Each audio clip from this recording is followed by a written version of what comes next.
Asian nations in the post-colonial period.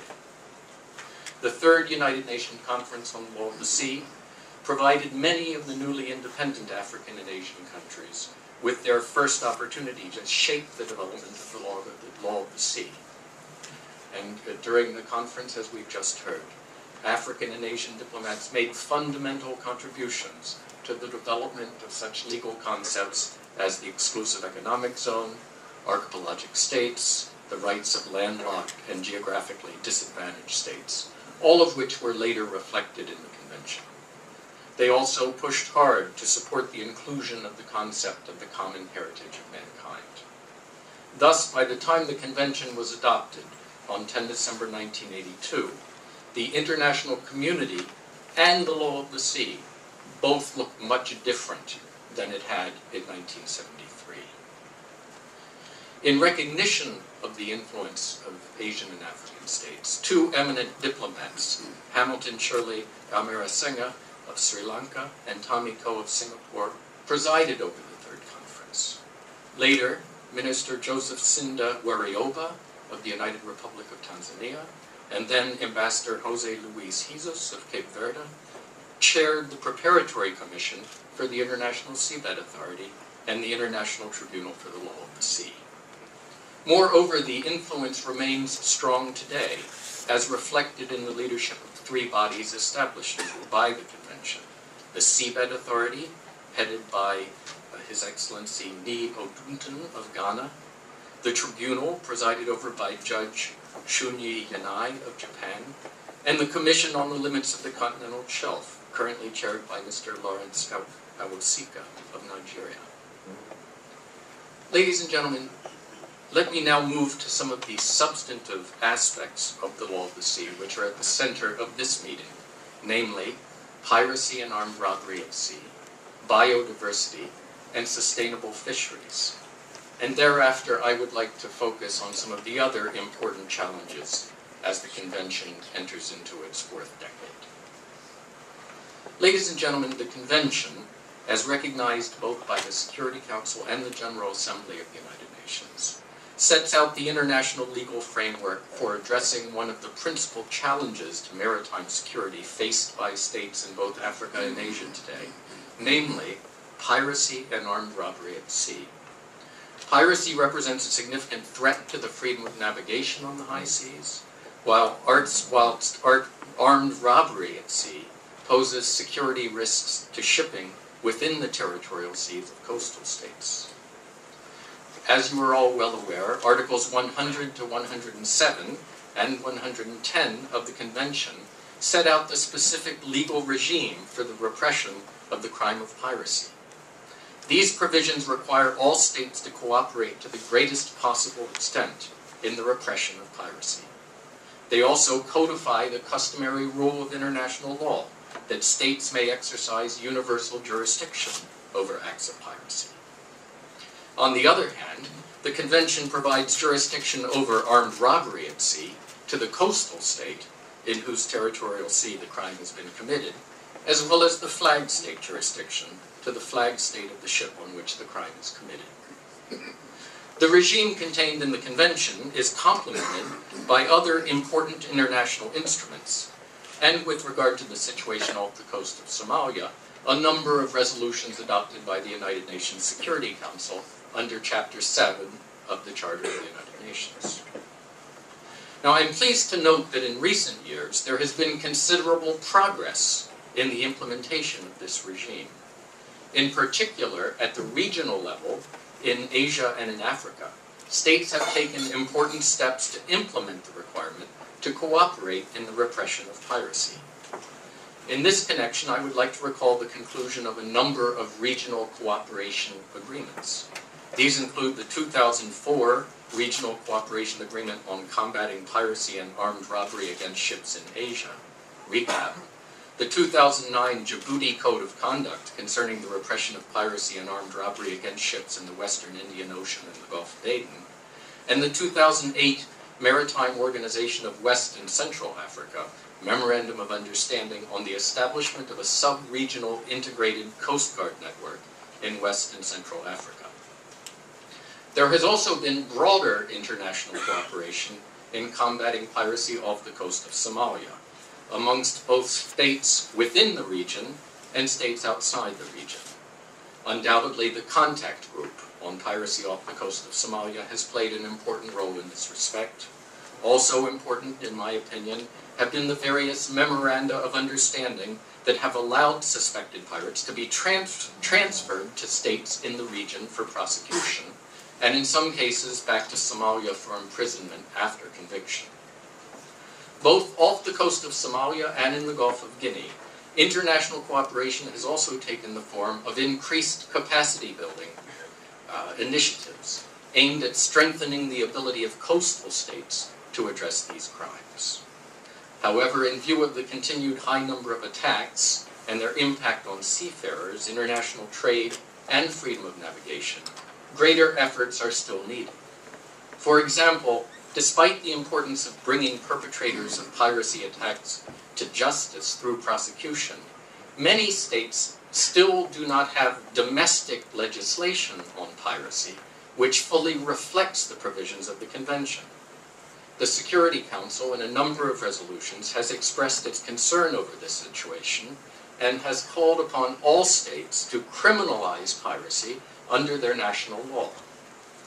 United Nations entities, in particular the UN Office on Drugs and Crime, the IMO, and the Division for Ocean Affairs and the Law of the Sea, DOALOS, of the Office of Legal Affairs, have taken steps to assist states in this regard.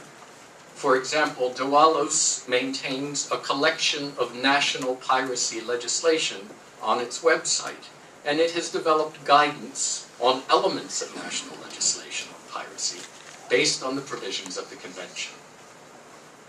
Moreover, it will be important over the medium and long term to continue international efforts to address the root causes of piracy and armed robbery at sea on land.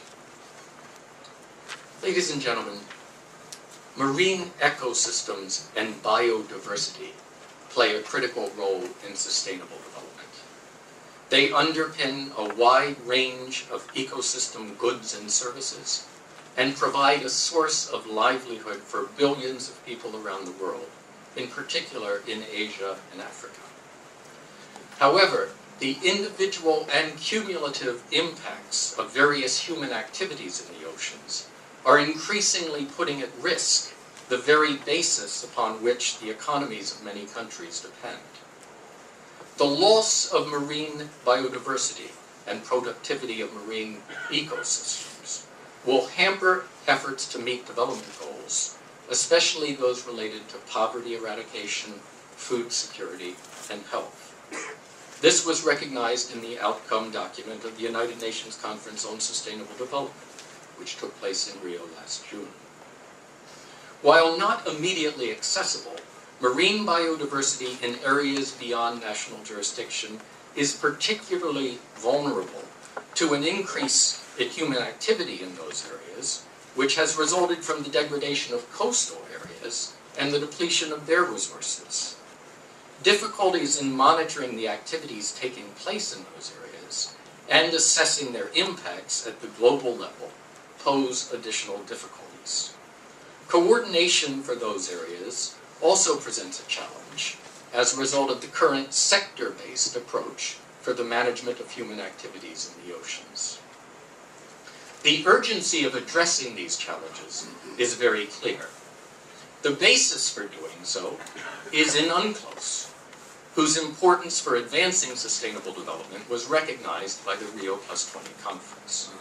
Part 12 of the Convention sets out the framework for the protection and preservation of the marine environment and includes the general obligation of states to protect and preserve the marine environment, Article 192, and the obligation to protect and preserve rare or fragile ecosystems, as well as the habitat of depleted, threatened, or endangered species or other forms of marine life.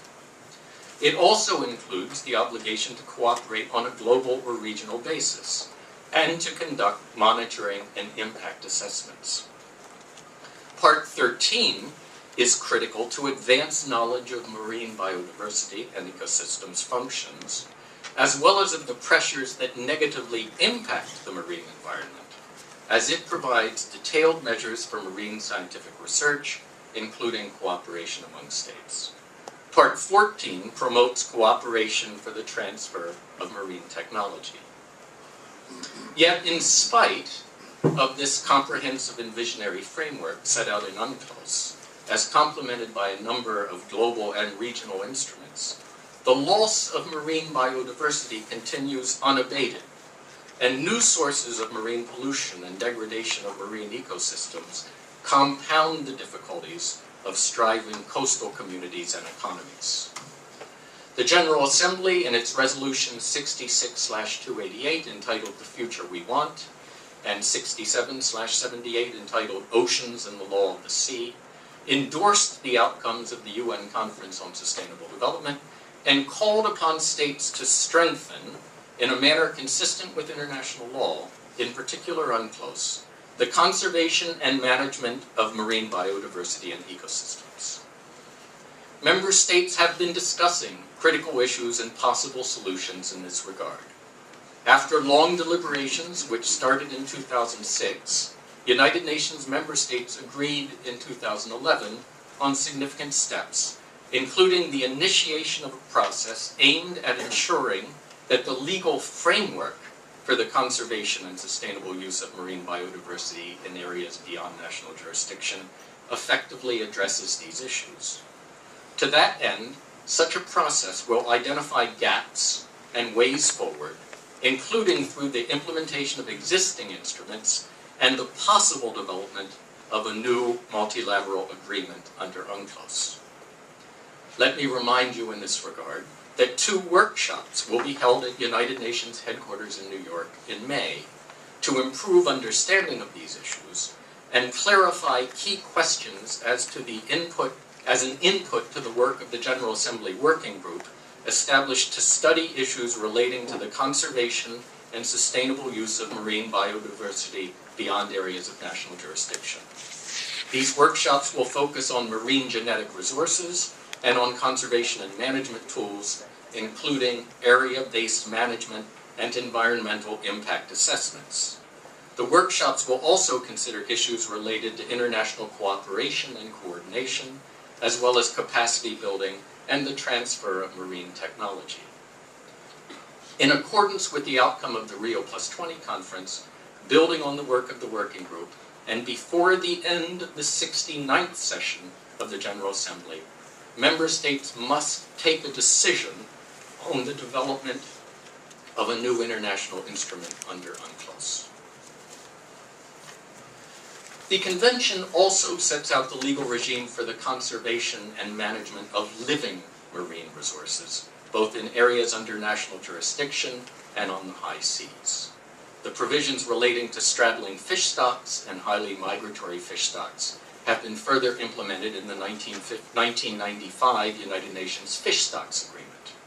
States parties to that agreement have met in the context of the Review Conference in 2006 and 2010 to adopt recommendations to strengthen the implementation of that agreement. Preparations for the second resumption of the Review Conference will begin in 2014.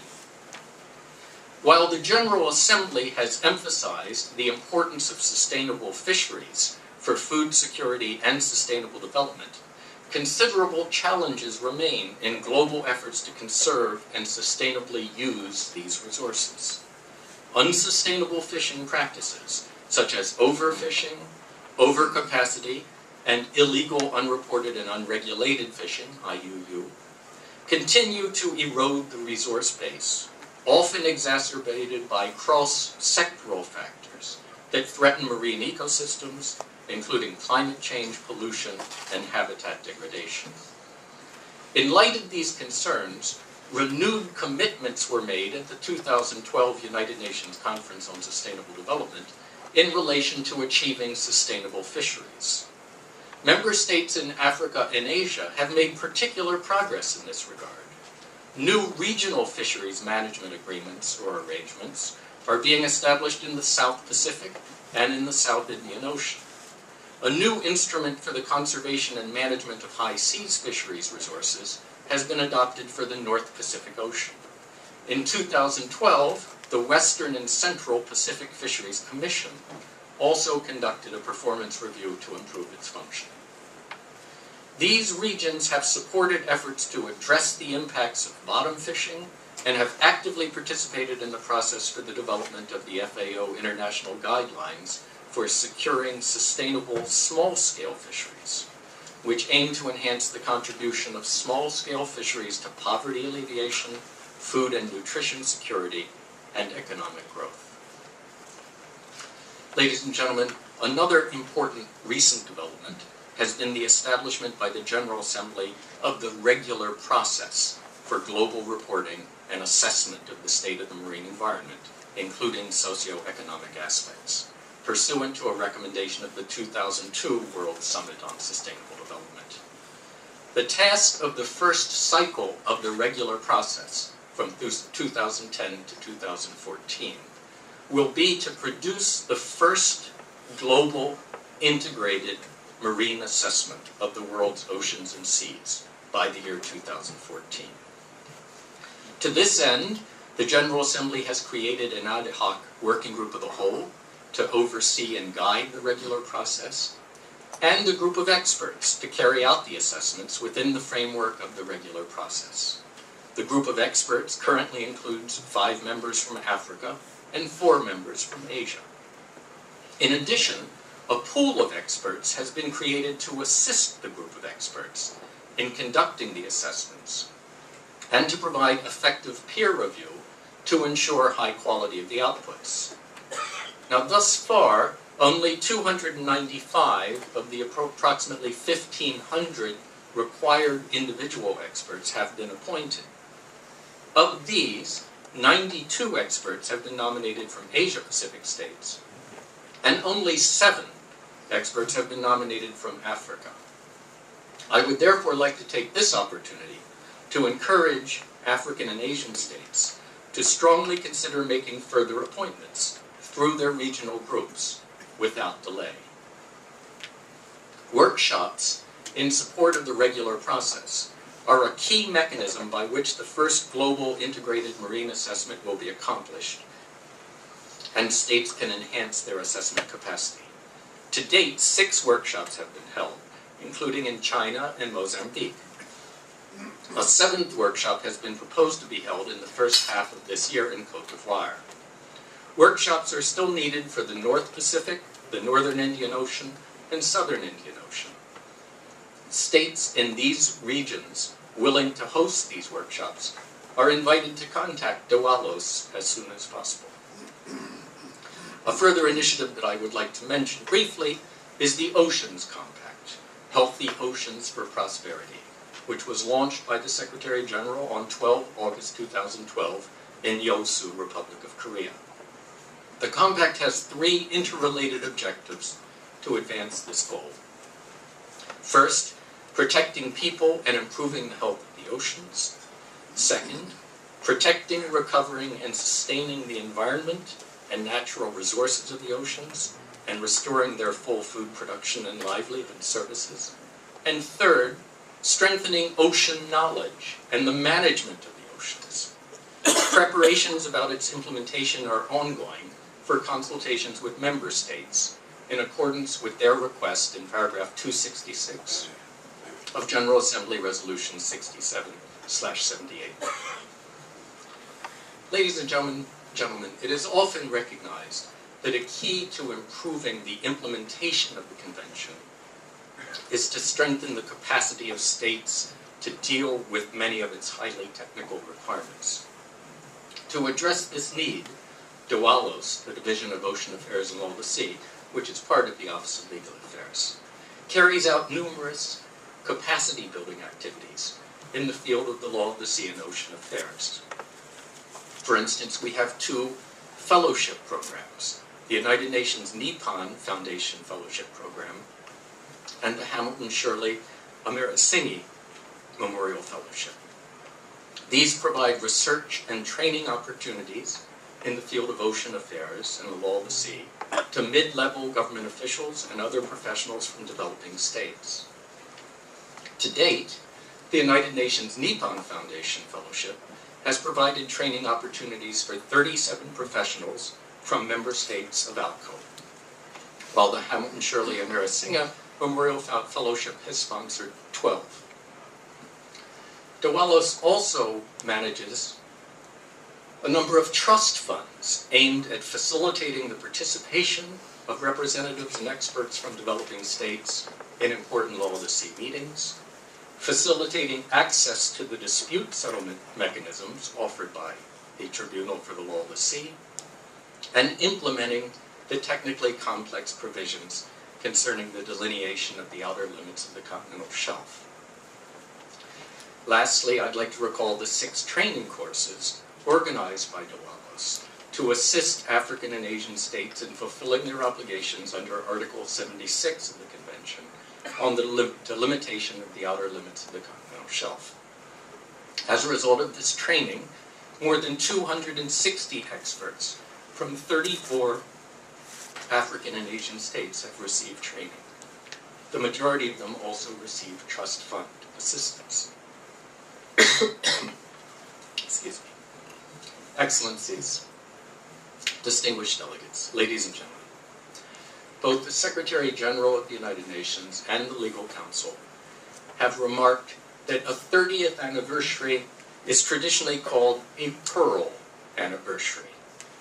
It is an anniversary that is celebrated through a gift from the oceans that has come to symbolize something unique, delicate, and precious.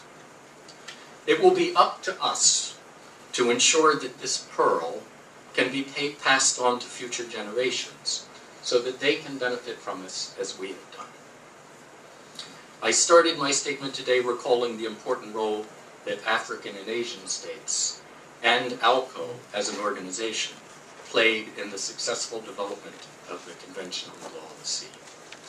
I am confident that ALCO member states will continue to play such a positive and constructive role in ensuring the continued success of the Convention over the next 30 years.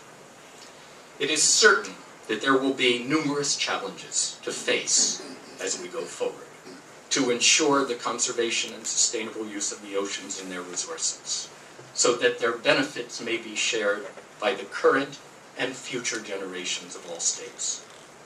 However, I am hopeful that as a constitution for the oceans, the Convention will continue to provide the basis for addressing these challenges.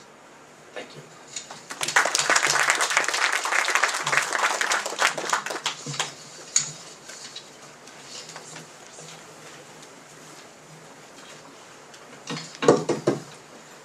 Thank you for those very stimulating remarks to each one of our dignitaries at the podium.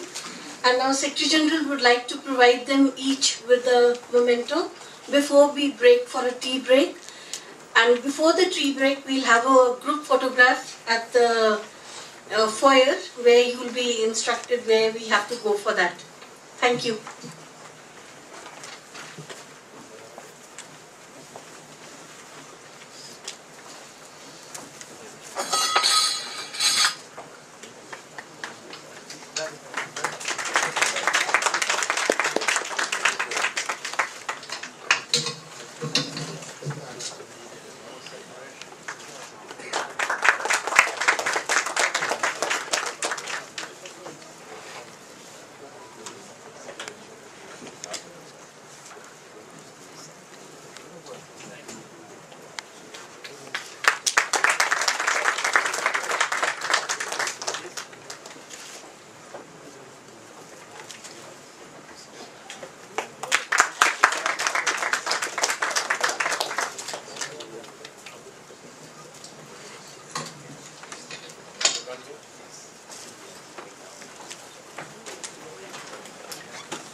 Right.